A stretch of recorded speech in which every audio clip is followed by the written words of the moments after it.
everybody. It's Heather Campbell. Happy Wednesday. I hope you're having a beautiful week.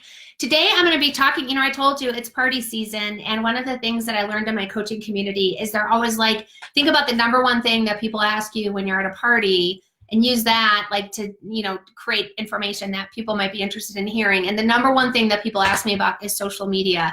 Literally, like they come up to me so panicked. And social media is just so inherently misunderstood because we have this personal relationship with it. Now when we use it for our business, it's a completely different animal. In fact, it's such a completely different animal. I actually put together like a guide. Like I see so many people getting questions and getting caught up and where do you start and all that kind of stuff. So I put together a guide. I'm just going to let you know this is going to be coming out next week. So I'm giving you a sneak peek.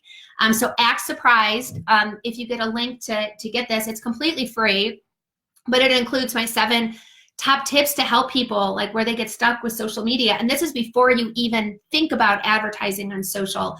You have to make sure that you get a firm foundation in place. And so since I'm talking about there's a whole section in here, how is social media different from your personal page? And it's because social media is a legit straight up marketing channel. And as such, needs to be treated like a marketing channel. And so it's very different from your personal page, which is just about, connecting with people and showing people about your life. Everything, remember, always be marketing, that everything you do on social media should have some sort of business intent behind it. Even if it's just a picture or a quote that you're sharing, it should connect with something that is tied to your brand or your business. So the 4 things that you need to keep in mind when you are building out your business page and how it's different from your personal page is number 1, set business goals. This is so important to connect everything you're doing with some sort of business goal so you can see how does it work? Do I want to do more of that or do I not want to? Do I want to stop doing that? Next, you want to define what are your success metrics. So if I say one of my business goals for social media is to get people to go over to my website and maybe enter their name into an email list, well, they'll receive my newsletter. Well, now I know my success metric will be when I get that conversion, when someone enters their email address, now I'll know that that's my success metric.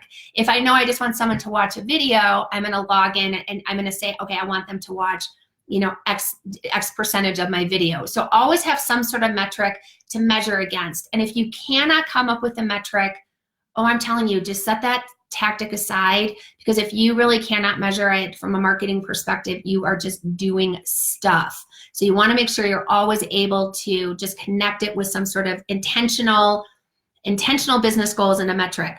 Step 3 is you want to curate and create great content that resonates with your customers. And so it's not about you, it's really about what are they looking for and how can you serve them. This helps you build your credibility. And remember that ratio, I did a Facebook Live a couple of days ago about the ratio of promotional content versus just sharing and establishing your credibility. And it's 80-20, meaning 20% promotional, 80% is sharing and building that relationship and having people get to know you. So start to build and curate content that meets your business goals and that you can measure. And then last but not least, and I'm just reading off this little chart that's right here, is create a content calendar. This guide includes like all my agency hacks and everything too. So you don't have to worry about I show you exactly how we create content calendars. Because when I say, get 30 days of content, in advance and schedule and post it, people's heads literally pop off.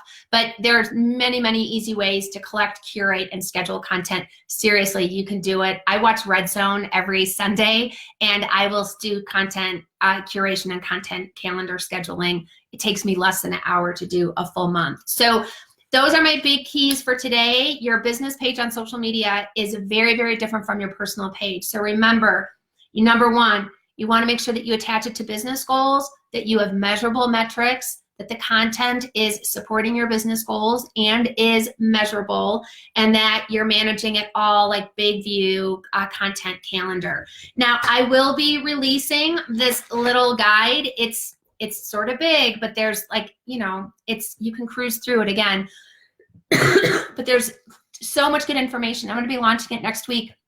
If you're interested in receiving a sneak peek before I launch, just send me IM and I will send you a copy. I'd love to get your feedback on it. So I have a tickle in my throat and I'm going to go so I can go actually cough my lungs out. And have a great day, you guys, and I will see you tomorrow. Wait. Oh my God. I'll see you tomorrow at noon Mountain. Take it easy, guys. Bye-bye.